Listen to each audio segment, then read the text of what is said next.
আজ আমি নিয়ে চলে এসেছি খুবই সুন্দর একটা রেসিপি নিয়ে। নমস্কার, আমি কবিতা, মমস কুজিনে তোমাদের সবাইকে স্বাগত। চলো তাহলে রেসিপিটা দেখা যাক। তার জন্য প্রথমে এখানে একটা আম নিয়ে নিয়েছি, পাকা আম। এবার আমটাকে ভালো করে কেটে নিতে হবে। একটা বড় সাইজের আমি নিয়েছি, সেটাকে এভাবে ছোট ছোট টুকরো করে কেটে নিয়েছি।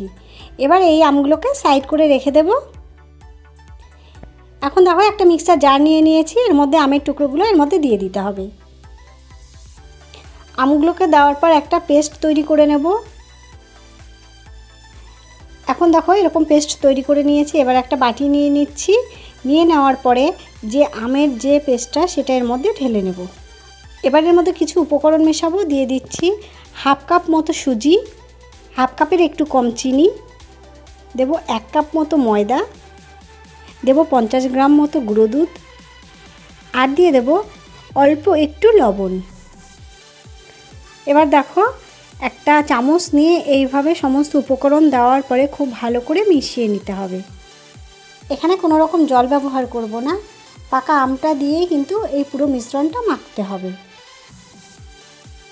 এই দেখো এইভাবে নরম করে মেখে নিতে হবে। এর চাইতে খুব বেশি শক্ত করলে খেতে ভালো লাগবে না। এবার চামচ দিয়ে এইভাবে কিছুক্ষণ ফেটিয়ে নিতে হবে। বেশ কিছুক্ষণ এইভাবে মেখে নেওয়ার পরে এবার এটাকে ঢাকা দিয়ে রাখবো আধ ঘন্টার জন্য। আধ ঘন্টা হয়ে গেছে, এখন ঢাকাটা খুলে নিলাম। এখন এর মধ্যে অল্প একটু দিয়ে দিলাম খাবার সোডা, একদমই অল্প একটু এটা দিতে হবে। দেওয়ার পরে ভালো করে এইভাবে একটু মাখিয়ে নিতে হবে।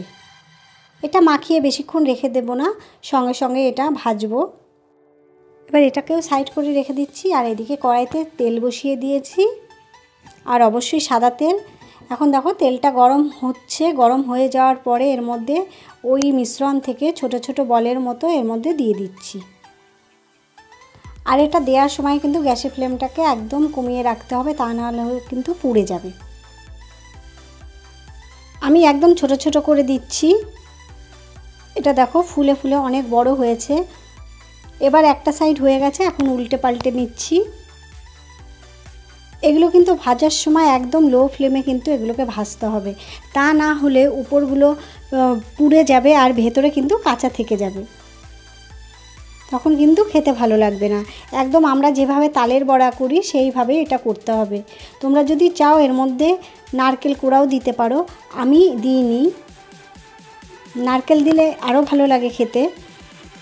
আর আমরা যেভাবে তালের বড়া ভাজি আস্তে আস্তে সেইভাবে কিন্তু এগুলোকে ভেজে নিতে হবে।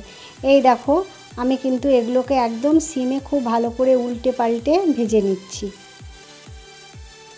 আর দেখতেই পাচ্ছ কত ছোট ছোট দিয়েছিলাম, বলগুলো কত বড় বড় হয়ে গেছে। তোমরা যদি মনে করো যে খাবার সোডা দেবে না, তাহলে নাই দিতে পারো, তাতে অসুবিধা কিছু নেই। অসময়ে তো তাল পাওয়া যায় না, সেই জন্য তালের বড়ার মতোই এইভাবে আম দিয়ে তোমরা বড়া করে খেতে পারো। একদমই খেতে তালের বড়ার মতোই লাগে। বড়াগুলো লাল করে ভেজে নিয়েছি। এখন একটা ছান্তার সাহায্যে ভালোভাবে এগুলোকে তুলে নেব।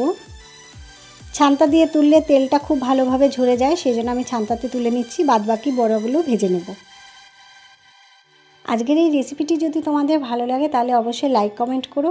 আর যদি আমার চ্যানেলের নতুন বন্ধু হয়ে থাকো তাহলে অবশ্যই চ্যানেলটিকে সাবস্ক্রাইব করো। আর এইভাবে একবার বাড়িতে আমের বড়া খেয়ে দেখো আর আমাকে জানিও কেমন লাগলো। আমার তো অসাধারণ লেগেছে এরকম আমের বড়া।